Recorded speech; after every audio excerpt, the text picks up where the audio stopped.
Hey guys, and welcome back to the channel. About a month ago, a company called Playshion sent me one of their scooters for $799. Now that price is the exact same as the Evercross, Cuic Wheel, and Segway Max, the most popular scooter in 2020. All three of those brands scored over 8 out of 10, with the Max scoring the highest at 9.2. So the Playshion has got some serious competition. In the review, I'll show you how fast it can go in a speed test, how long it takes to reach the top speed on a flat road, what you can expect for range, how well it can climb hills, and how long it takes to stop in a brake test. I'll also go over handling, comfort, and overall feel of the scooter. So let's see how well it holds up to the competition, starting off with a speed test. Playshion has a 350 watt motor in the front wheel, powered by a 36 volt, 7.5 amp hour battery, and is rated to top out at 15.5 miles per hour. This is the speed test. I've got a full battery, speed app open. There's only one speed mode, so let's see what I get. 13 miles an hour. This is the first scooter I reviewed that only has one speed mode, which fell short of the rating by 2.5 miles per hour, and is the slowest out of the 4 by 5 miles per hour. The acceleration is one of the slowest, if not the slowest, in this price range. It's smooth and gentle, which some people like, but for me it's way too slow, taking over 9 seconds to reach 13 miles per hour. This is the range test. I have my app open and running. I've got a full battery. Let's see what I get. Here's all the things I did and didn't like about the scooter. So as far as a solid feeling scooter, this rates up there pretty high. It is very, very stable and smooth, and the handling is just very nice. So I can take my hand off and, not have to worry about crashing. You can tell it's made from some quality material. I got a honk. It's got 8-inch air-filled tires, both front and back, and that just makes for a very comfortable ride. This trail's pretty smooth. There are some, cracks in it every now and again, but in my opinion, air-filled tires makes the difference between a comfortable and a rough ride. And you kind of need those too, because there isn't any suspension with this. The stem design is really nice. It goes basically straight up. It's not leaning back towards the deck. I wish it was a little bit taller. I'm 5'11", and it's okay. I just prefer a longer stem, and it's very solid. The locking mechanism really locks that into place. I've taken this about 10 or 15 miles so far and haven't had to adjust or tighten it yet.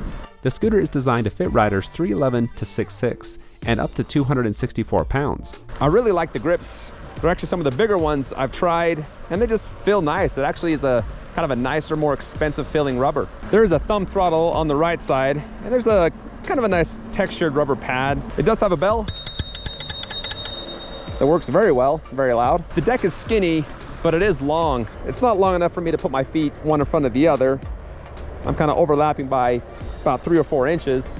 Okay, I just lost my first of 5 battery bars, and I've gone 2.91 miles, and I've been headed uphill the entire way up this canyon.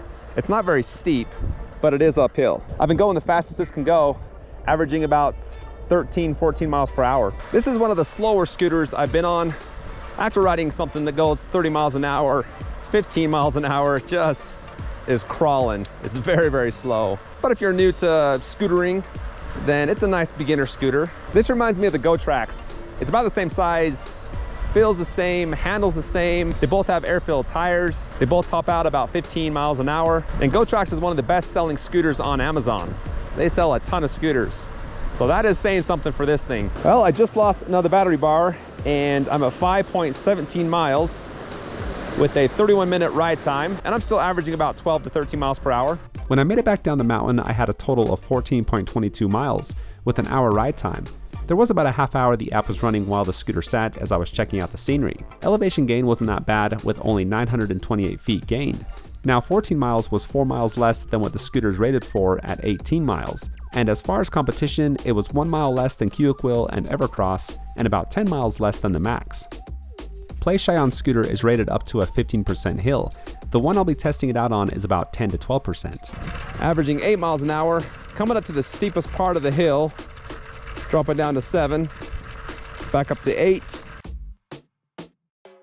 Just about through the steepest part, down to 6, back to 7, back to 6. It can't make up its mind. Okay, coming over the top, 7, 8, 9, and we're to the top. The The scooter comes with a mechanical brake in the rear with the brake handle on the right side of the handlebars, and an electrical brake in the front with the lever on the left side. Using them both together, the scooter stops very quick, taking only 6 feet to come to a standstill from 13 miles per hour. Playshion scooter comes with a 1-year warranty, takes 4.5 hours to recharge, weighs 25.9 pounds, and collapses to a size of 43 by 17 by 19 inches. It comes with front and rear lights for some night riding, an IP54 waterproof rating, which means it can handle splashing from any angle, and it has an app. Overall, here's what you get with Playshion scooter: a top speed of 13 miles per hour, a very slow acceleration, taking over 9 seconds to reach that speed. Range is on the lower side for this price range. I would have liked to have seen another 3 to 5 miles. Hill climbing ability is decent at best. It gets you to the top, it's just very slow. And brakes were very good, no complaints there. Now, Playshion is offering 10% off for my viewers. If you want to pick this up, I've got the link and code in the description. So that wraps up the review. Hopefully you enjoyed it and found it helpful. If you did, hit that like button and be sure to subscribe for the latest in electric bike, board, and scooter reviews. Thanks for watching, and I'll see you next time.